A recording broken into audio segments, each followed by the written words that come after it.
बच्चों एक 5 मार्क्स का क्वेश्चन आपके सामने लेकर आया हूँ। 4 में भी आ जाता है ये क्वेश्चन। आपका कुछ इस प्रकार है कि एक वुडन आर्टिकल है was made of the scooping out of a hemisphere from the each end of a solid cylinder as shown in the figure if the height of the cylinder is 10 centimetre and its base of is radius 3.5 centimetre, find the total surface area of the articles.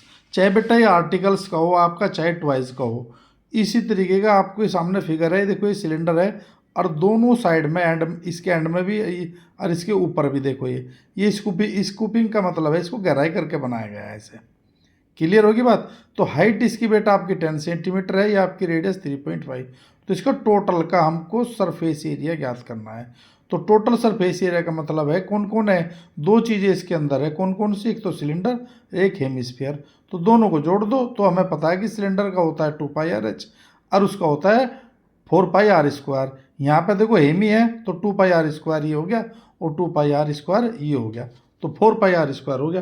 तो देखो मैंने ये लिखा है यहाँ पे 2πr/h + 2πr²। Clear होगी बात ये। तो इसको हाफ कर दिया था तो ये हो गया यहाँ पे 2πr, मैंने बार को मना गया, h + 2r आ गया। सब की वैल्यू पुट कर दो।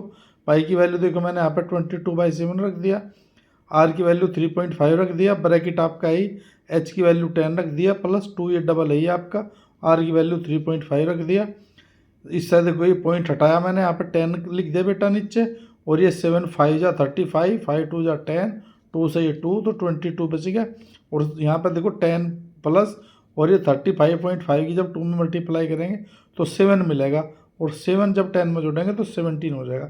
तो 17 की जब 22 में मल्टीप्लाई किया तो 374 सेंटीमीटर स्क्वायर आ गया।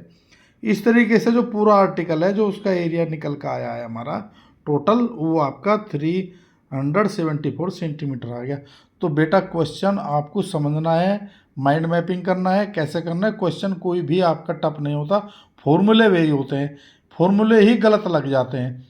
बस अगर कोई फॉर्मूले गलत लगे और क्वेश्चन आपका गलत हुआ तो इनको अच्छे तरीके से लिख लिख के फॉर्मूले को याद कर लो, ऑन फिंगर कर लो। एग्ज़ाम में तब जाना है जब सभी चैप्टर के फॉर्मूले आपके ऑन फिंगर हो जाएंगे।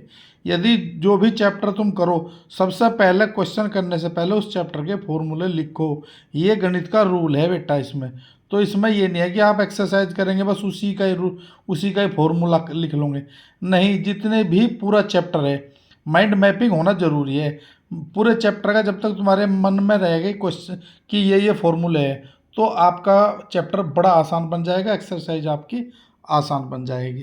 तो वीडियो को देखते रहिए, आगे बढ़ते रहिए बेटा।